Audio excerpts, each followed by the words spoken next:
es un ser real, no es una creación de la mente humana, no es una fantasía, no es un mito, es un enemigo que realmente busca cada día destruir al ser humano. Y él es el encargado de acabar con la salud, destruir la familia, colocar entretenimiento en el ser humano, colocar distracciones para que no reconozca su condición y viva perdiendo las oportunidades de salvación que Dios le da. Y así el ser humano va perdiendo tiempo y perdiendo vida. Pablo conocía bien los textos del origen del mal, basados en Isaías capítulo 14 y Ezequiel capítulo 28 y Apocalipsis capítulo 12. Él conocía cómo un ángel de luz, siendo creado perfecto, se rebeló movido por orgullo, porque quiso ser igual a Dios. Y él convenció a la tercera parte de los ángeles.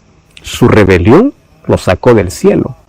Y al venir aquí a la tierra, tentaron a Adán y Eva, llevándolos a aceptar sus propuestas engañosas para desobedecer a Dios. Entonces, a partir de allí, se convirtió en el príncipe de las tinieblas de este mundo. Y junto a sus demonios ocasionan dolor, desastres, pandemias, y mediante sus engaños y fantasías desvían al ser humano de Dios para que el ser humano pueda despreciar la salvación y puedan unir su destino junto a él. ¿Sabes qué es interesante lo que dice el libro de Isaías capítulo 14? O el capítulo 12, cuando usa una figura, que en este caso es el rey de Tiro, para poder representar lo que Satanás hizo en el cielo, antes obviamente de ser lanzado aquí a la tierra. Isaías capítulo 14, versículo 12, dice así: ¿Cómo caíste del cielo, oh lucero, hijo de la mañana? Cortado fuiste por tierra tú que debilitabas a las naciones. Tú que decías en tu corazón, subiré al cielo, en lo alto, junto a las estrellas de Dios, levantaré mi trono. Y en el monte del testimonio me sentaré a los lados del norte. Sobre las alturas de las nubes subiré y seré semejante al Altísimo. Es allí donde comienza el más grave problema. La primera mancha en todo el universo comenzó en el cielo. Y comenzó en un ser perfecto. Dice que este era un querubín, el libro de Ezequiel capítulo 28, al hablar también acerca de este enemigo, dice que él era el querubín protector, aquel que tenía un puesto elevado incluso entre los ángeles. ¿Cómo apareció el pecado manchando a un ser perfecto? Es un misterio. Lo que sabemos es que la codicia, el orgullo, la envidia, los celos llenaron su corazón. ¿Y cuál fue su propuesta? Rebelarse contra Dios. Y esa es la definición de pecado. La rebelión contra Dios comienza cuando el ser humano se independiza de Dios. Satanás allí en el cielo, él no mató, no robó, no hizo otra cosa, sino que simplemente apartarse de Dios para dar la espalda a Dios. Ahí está el origen del pecado. Cuando el ser humano se aparta de Dios, se rebela contra él. Entonces, así comenzó el pecado en el cielo. El libro de Apocalipsis capítulo 12, versículo 7 hasta el versículo 9, dice que hubo una grande batalla en el cielo. ¿Y quién luchaba? Luchaba Miguel y sus ángeles, haciendo referencia a Cristo.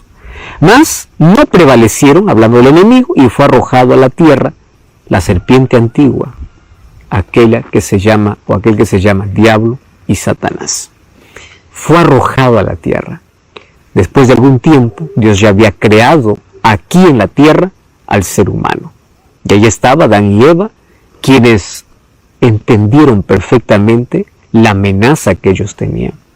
Y Dios les dice, el único lugar donde ustedes no pueden entrar es este. Reservó un lugar que era un árbol, el árbol de la ciencia o del conocimiento del bien y del mal. Satanás conoce bien su terreno, y aquel que por curiosidad ingresa a su terreno, Satanás sabe cómo atraparlo.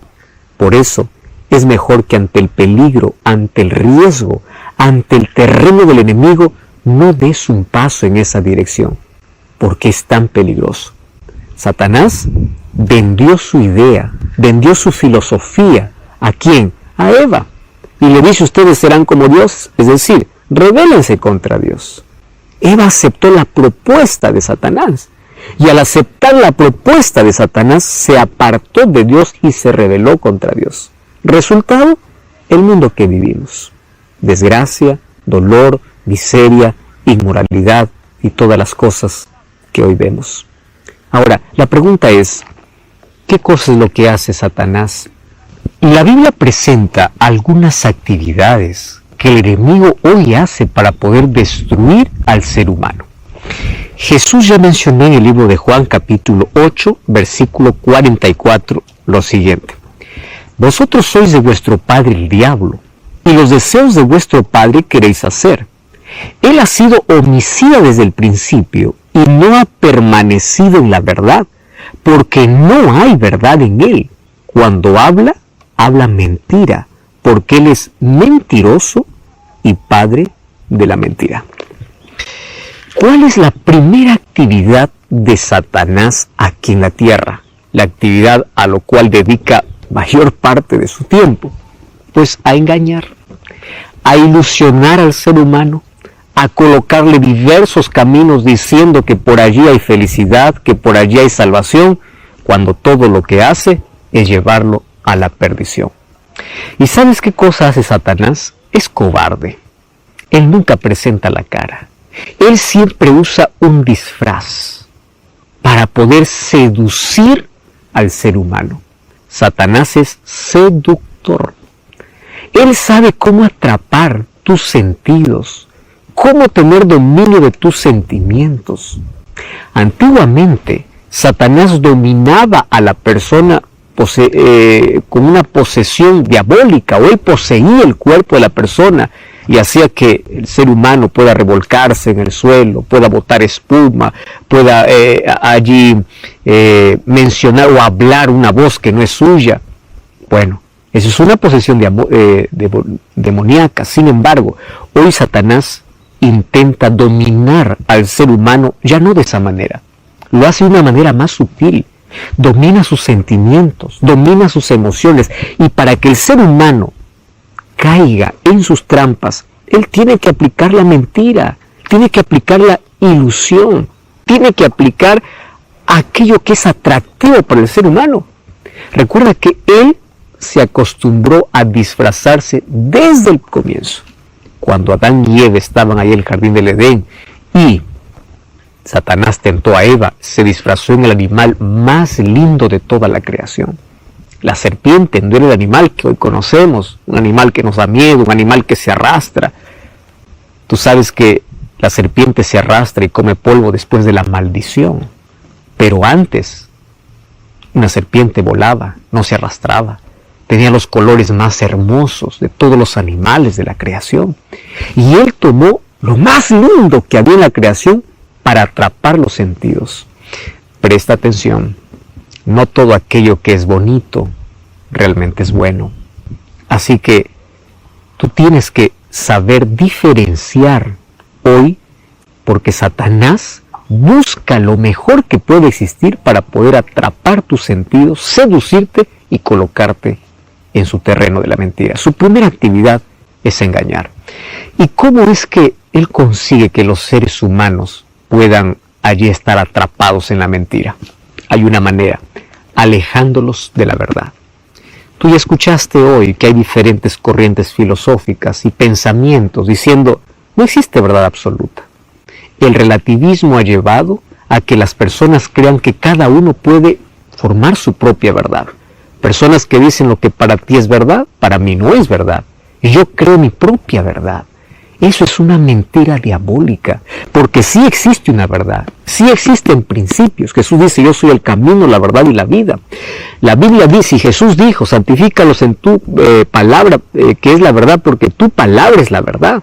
Santifícalos en tu verdad, porque tu palabra es de la verdad. Ahora, Satanás, para poder hacer que el ser humano se envuelva en mentiras, tiene que alejarlo de la palabra de Dios. Es posible que tú tengas una Biblia en casa, pero no la abras. ¿Por qué razón? Porque tienes tantas distracciones, porque Estás lleno de tantas otras actividades y Satanás lo que hace es alejarte de la verdad. Quien está más lejos de la verdad está más cerca de la mentira. Por eso es que hay tantas personas, inclusive dentro del mundo religioso, que están atrapados en tradiciones lejos de la verdad, porque prefieren solamente escuchar lo que alguien dice antes que ir a la fuente misma de la verdad. Por favor, susténtate en la verdad. Si tú quieres estar lejos de la mentira, aférrate a la palabra, aférrate a la verdad, aférrate a Cristo, porque la primera actividad de Satanás es engañar. Otra manera como él engaña a los seres humanos es mezclando la verdad con mentira. Esto se llama sincretismo, donde uno puede mezclar una verdad y lo disfraza allí y lo coloca un poco de mentira. Hoy Satanás ha logrado un grande terreno en este mundo haciendo eso. Sabes que hay muchas personas que pueden conocer parte de la verdad, pero está contaminada. ¿Tú tomarías un vaso de agua que apenas tiene una gota de veneno? ¿Por qué no lo tomarías? Porque es suficiente una gota de veneno para poder contaminar todo el agua pura. Hoy, aquella verdad que es la palabra de Dios, muchos la usan para manipularla, para poder contaminarla con sus propios caprichos y sentimientos, con su propia interpretación, lejos de lo que la Biblia quiere decir. Número 2.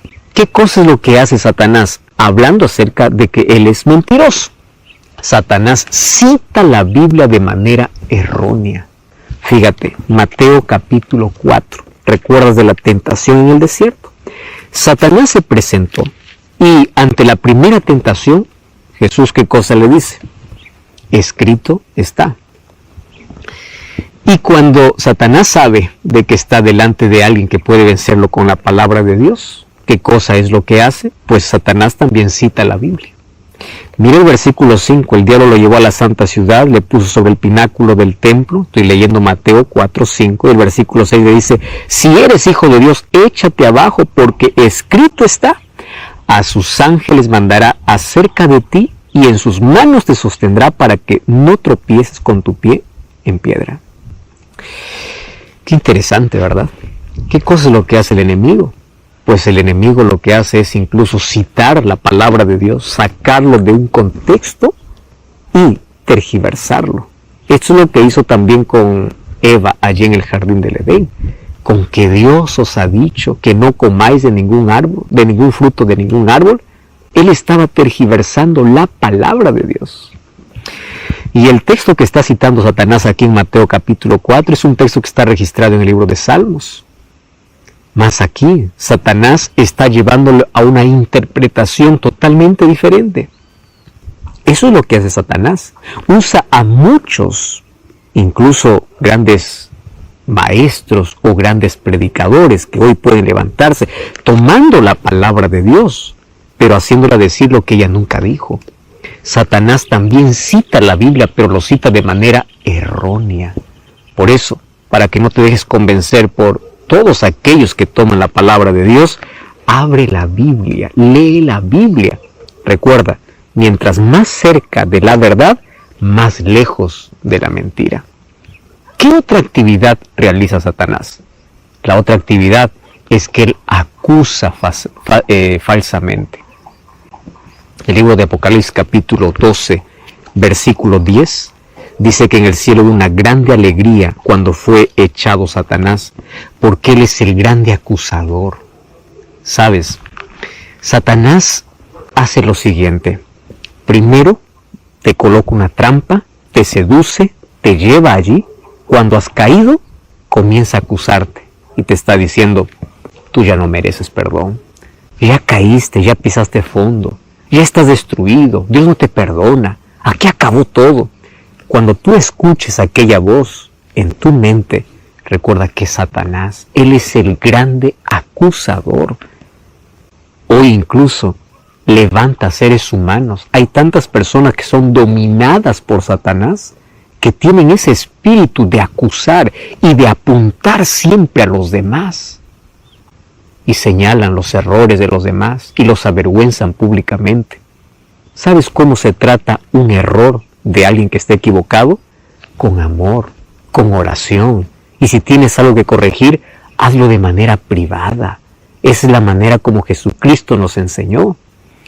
Pero si tú te levantas con el dedo acusador, apuntando, señalando a los demás, creyendo que tú eres superior, creyendo que tú eres llamado para condenar a todo aquel que peca, ten mucho cuidado, porque el acusador verdadero es Satanás y puede ser que tú estés siendo un instrumento de él. Esa es otra actividad que hace Satanás, acusar. Finalmente, aquí tiene otras actividades. Primera de Pedro capítulo 5, versículo 8, dice así: vuestro adversario el diablo anda como león rugiente buscando a quien devorar. ¿Qué actividad es esta? Satanás coloca trampas y él está buscando a quien devorar. Pero aquí te voy a decir una cosa interesante. Para devorar, primero tiene que alejar al ser humano de Dios. Si tú te aferras a Dios, Él nunca te podrá devorar. Por eso, si alguien que es devorado por Satanás, primero ha sido alejado de Dios. Nunca te sueltes del brazo poderoso de Dios. Él es especialista en colocar trampas seductoras en la vida. Hay otra actividad que él hace. Satanás siempre hizo y hace guerra a los hijos de Dios. Los amenaza y los persigue. Cuando nosotros vamos a la historia, vamos a descubrir que durante muchos siglos el pueblo fiel a la palabra de Dios fue perseguido. Miles dieron su propia vida por causa de su fe. ¿Te das cuenta? Satanás siempre persigue. ¿Pero tú crees que su persecución acabó? No. Él hoy continúa persiguiendo a aquellos que son fieles hijos de Dios. Continúa amenazando a los hijos de Dios. ¿Cómo los amenaza? ¿Ya viste que tantas personas luchan por tener un sábado libre, por ser fieles a Dios? ¿Cuál es la amenaza? Si tú no haces lo que la empresa dice, vas a perder tu trabajo. Satanás continúa amenazando. Satanás continúa persiguiendo, porque es otra actividad que él hace aquí en la tierra. Claro que realiza más actividades. Él hace falsos milagros. Mira lo que dice el libro de 2 de Corintios, capítulo 11. Allí el versículo 14. 2 de Corintios, capítulo 11, versículo 14 dice: y no es de maravilla, porque el mismo Satanás se disfraza como ángel de luz. No creas que todo milagro viene del cielo. No. Hay muchos milagros que son realizados por Satanás para poder engañar. Entonces, ¿recuerdas tú lo que dice Jesús en Mateo 7:21? Muchos me dirán en aquel día: en tu nombre sacamos fuera demonios, en tu nombre hicimos milagros. Pero yo les diré: no os conozco. No todo milagro viene del cielo. Si hay un milagro que aparece y está en contradicción con la palabra de Dios, crea la palabra de Dios y no al milagro, porque no todo milagro viene de Dios. Hay tantas personas que dicen: pastor, pero yo he visto, yo he sentido, yo escuché. ¿A quién prefieres creer? ¿A Dios o a alguien que probablemente vivió un asunto sobrenatural? Recuerda que Satanás se puede disfrazar hasta como ángel de luz. Otra cosa que hace Satanás es que puede personificar a un ser humano muerto, porque él es el autor de la inmortalidad del alma. Primera de Samuel capítulo 28 dice que un día Saúl fue a la pitonisa de Endor, a una adivina, para decirle: hazme venir a Samuel. Pero resulta que Samuel ya había muerto. Y esta pitonisa le dice: está bien, aquí viene Samuel. No era Samuel, era Satanás disfrazado. Ahora, ¿sabes una cosa? Lo que hace Satanás. Satanás, para hacerte creer en la inmortalidad del alma, para hacerte creer que existe espíritus, que existe un alma deambulando, que tú puedes comunicarte con un ser que ya falleció, para que pueda promover el encuentro espiritista. ¿Sabes qué cosa es lo que hace? Se puede disfrazar. Hay tantas personas que cuentan historias. Yo escuché la voz de fulano de tal que ya murió. Yo pude ver a una persona que ya falleció. Ten mucho cuidado, porque los demonios personifican. Finalmente, él provoca enfermedades, calamidades, tragedias, para que el ser humano culpe a Dios. En Job capítulo 2, versículo 7, dice que él provocó las enfermedades, la enfermedad para Job. Entonces, cuando tú culpas a Dios, Dios es el culpable de todo lo que me está pasando, Satanás aplaude. ¿Por qué? Porque está creando duda en tu corazón. Y no te olvides que Satanás conoce tu debilidad y por allí te lleva a su terreno. Por eso, todo aquello que te está llevando al territorio de Satanás, corta, evita, porque él hace un trabajo sigiloso. No caigas en aquellas trampas. Él engaña, cita la Biblia erróneamente, él coloca trampas, él acusa, él hace guerra a los hijos de Dios, él hace falsos milagros, hace que sus demonios puedan personificar seres humanos, provoca enfermedades, provoca tragedias para que tú dudes del carácter de Dios, y él conoce tu debilidad. Por eso, en esta lucha, él está buscando a quién devorar. Hay muchos que subestiman al enemigo, otros en cambio lo sobrevaloran. Algunos tienen mucho miedo, porque olvidan de que tienen un Dios omnipotente. Y como dice Pablo, si Él es con nosotros, ¿quién contra nosotros? Sin embargo, quiero que recuerdes que estamos luchando contra un enemigo vencido. Cristo lo derrotó en la cruz.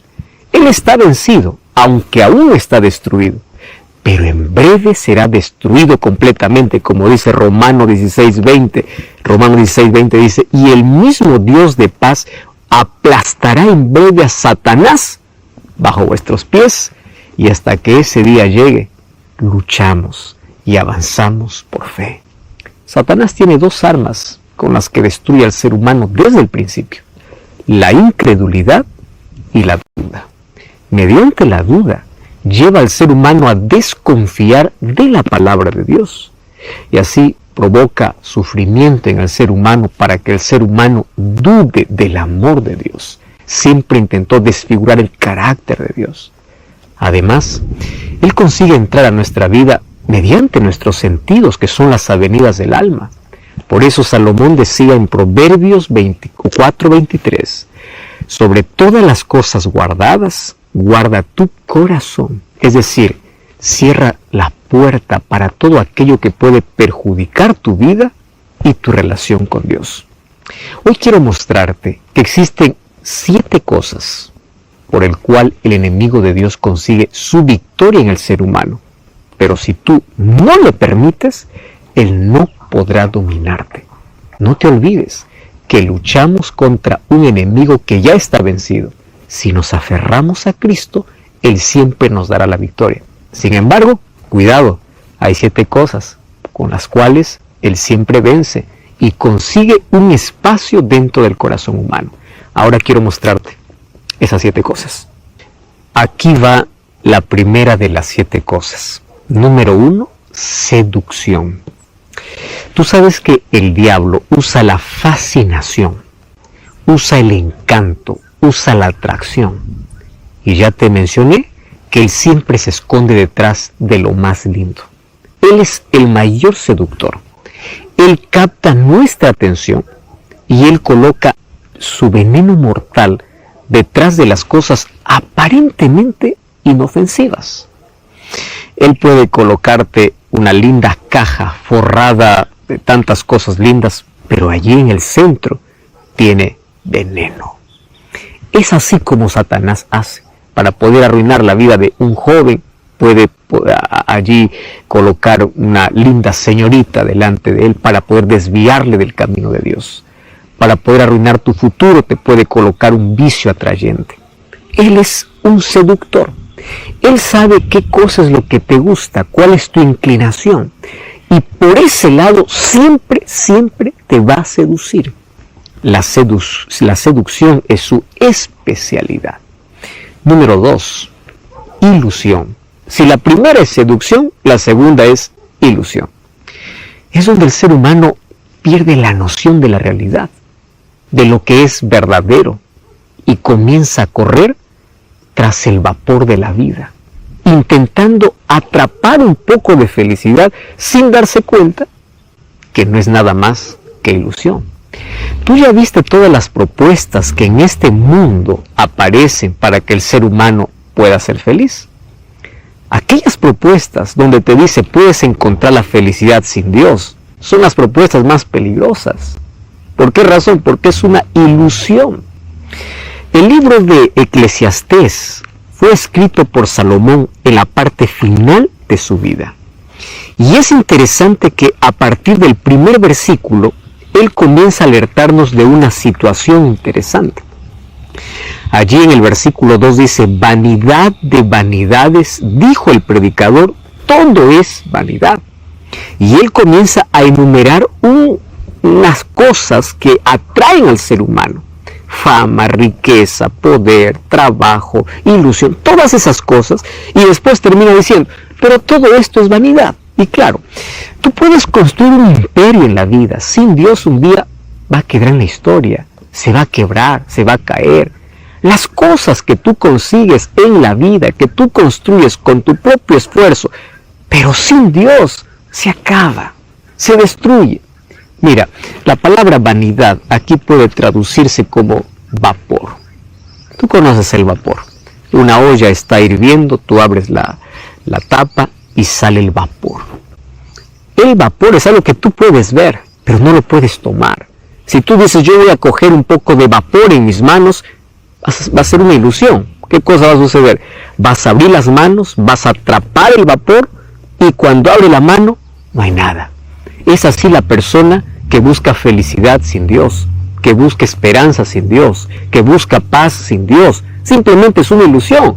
Corre detrás de aquello que es pasajero, corre detrás de aquello que se acaba, corre detrás de aquello que, cuando parece que lo alcanzó, se convierte como la arena entre los dedos, que se desvanece, que se acaba, que se derrama, que se destruye.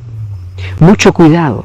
Satanás siempre ha colocado diversas ilusiones en el ser humano, espejismos en la vida, para que tú puedas correr detrás de ello pensando que es la verdadera felicidad, cuando en la realidad no lo es. ¿Recuerdas la historia de la mujer samaritana narrada en Juan capítulo 4? Una mujer que intentó toda su vida ser feliz, pensando que los relacionamientos le harían feliz. Se casó 5 veces, o 5 maridos tuvo. Y cada vez que fracasaba, pensaba lo siguiente: la próxima seré feliz. La próxima seré feliz. Y cuando ella fue a sacar agua del pozo, ese balde vacío representaba su vida vacía. Por eso Jesús le dice: mientras sigas bebiendo de esta agua tendrás sed. Mientras sigas intentando con tus propios esfuerzos, nunca podrás satisfacer el vacío del corazón. Por eso deja de eso y acepta el agua de vida. Mucho cuidado, que Satanás coloque espejismos e ilusión para desviarte de aquello que realmente es importante. Número 3, inducción. Recuerda, primero, seducción. Número 2, ilusión. Número 3, inducción. El ser humano deja de mirar a Cristo y comienza a ver a los demás. Y comienza a seguir lo que los otros hacen. Olvida de abrir la palabra de Dios. Comienza a aceptar todas las propuestas. Y sabes cuán difícil es nadar en contra de la corriente. Si tú realmente quieres servir a Dios y quieres seguir los principios establecidos por la palabra de Dios, a veces tienes que andar en la dirección contraria, porque este mundo está programado para desobedecer a Dios. Y cada vez aparecen nuevas propuestas tan extrañas propuestas, que aquellos que no se someten a esas propuestas son vistas con desprecio. Satanás te induce a través de personas cercanas a ti, y te induce para apartarte de Dios, para aceptar las cosas que tú consideras que es malo. Sin embargo, Satanás es tan astuto.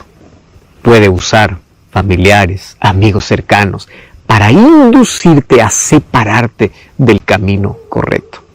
Y sabes que él tiene una estrategia que no falla. Siempre coloca allí, en la mente de las personas, para poder inducirte, 3 cosas, que son 3 frases. Y esas 3 frases pueden arruinar tu vida. Número 1, solo un poquito. Todos los vicios comenzaron con apenas un poquito. Aquel que ahora no puede vencer el vicio del alcohol comenzó con un poquito. Aquel que no puede vencer la pornografía comenzó por un poquito. Aquel que se colocó en el terreno de Satanás, en el cual se siente preso y no puede salir, comenzó con un poquito. Por eso no juegues. Segunda frase, solo una vez. Solo una vez es suficiente como para que tú puedas quedar encantado y fascinado. Tercera frase, nadie nos ve. Solo un poquito, solo una vez, nadie nos ve. Estrategia diabólica. A través de esas frases ha llevado a miles de personas a probar lo que no deberían, a entrar en un terreno peligroso. Y cuando estuvieron adentro, qué difícil les fue salir. Sin embargo, hay poder para salir de la esclavitud del pecado. Y ese poder nos ofrece Cristo. ¿Quieres saber cuál es la cuarta?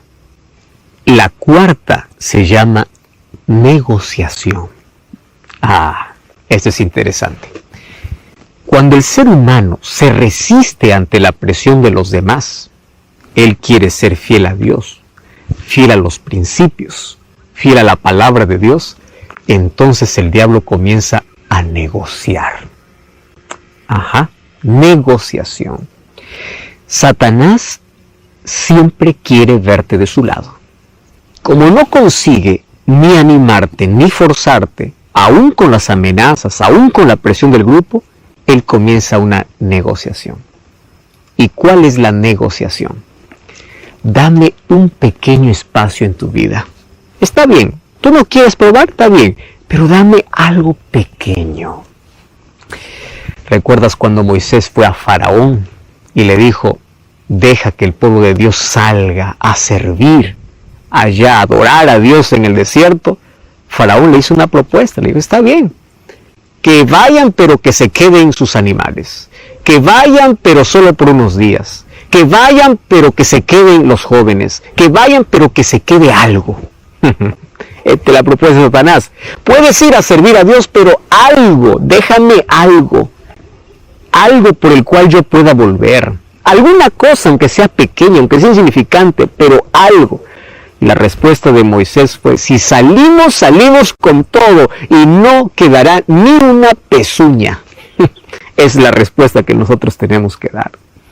Recuerdo la historia de una familia que estaba buscando una casa donde vivir. Y ahí entre los avisos se encontró que en plena plaza de la ciudad había una casa muy barata. Esto parecía un remate. Fue allí para hablar con el dueño y le dice, justamente, yo estoy vendiendo esta casa a un precio muy cómodo y si usted está interesado podemos hacer negocio. Cuando fueron a firmar el documento, le dice, mire, solamente hay una condición. La casa yo le estoy vendiendo muy barata y la única condición es que de toda la casa, que a partir de ahora le va a pertenecer, solamente hay algo que quiero que siempre me pertenezca. Y es un clavo en la cocina. Imagínese, usted se va a quedar con toda la casa, pero un clavo es mío. El otro dijo, está bien, ¿qué es un clavo? Yo me quedo con toda la casa. Hicieron el trato, firmaron el documento y pasaron los días. Se sentía dueño de toda la casa, pero había un clavo que no era de él. Un día el antiguo dueño pasó a las 11 de la noche tocando el timbre y allí, cuando le abrió la puerta, le dice, bueno, yo estaba pasando por acá y tengo aquí mi abrigo, yo ya no quiero más ahora porque está haciendo calor y quiero dejar mi abrigo en ese clavo. Y bueno, el clavo le pertenecía al antiguo dueño, así que ni modo, tenía que aceptar. Luego recogió aquel abrigo, después pasó unas semanas y después de algunas semanas nuevamente volvió con una salchicha enorme y le dice, ahora estoy regresando a casa, pero primero voy a hacer otras cosas y voy a dejar esto allí en mi clavo, en aquello que me pertenece. Pasaron los días, el antiguo dueño se olvidó, la casa comenzó a oler terriblemente por aquello que estaba en descomposición, por un clavo se arruinó todo. Satanás es así, dice, dame un espacio pequeño, dame un clavo que me pertenezca. Negociación. Corta todo aquello que te lleva al terreno de Satanás. Número 5, distracción. Te distrae de lo que es importante, te adormece, te anestesia, cauteriza la conciencia. Distracción. Te distrae para cualquier cosa menos para que puedas servir a Dios. Número 6, desviación. Te desvía del camino y te produce ceguera espiritual.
Y sabes que finalmente el pecado endurece el corazón.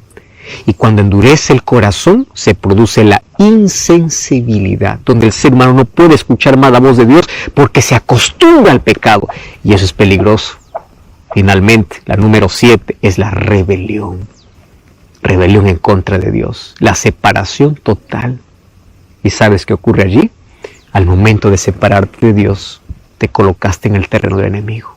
Y ese es un terreno de muerte lenta, porque Él va a comenzar a acabar todos tus sueños.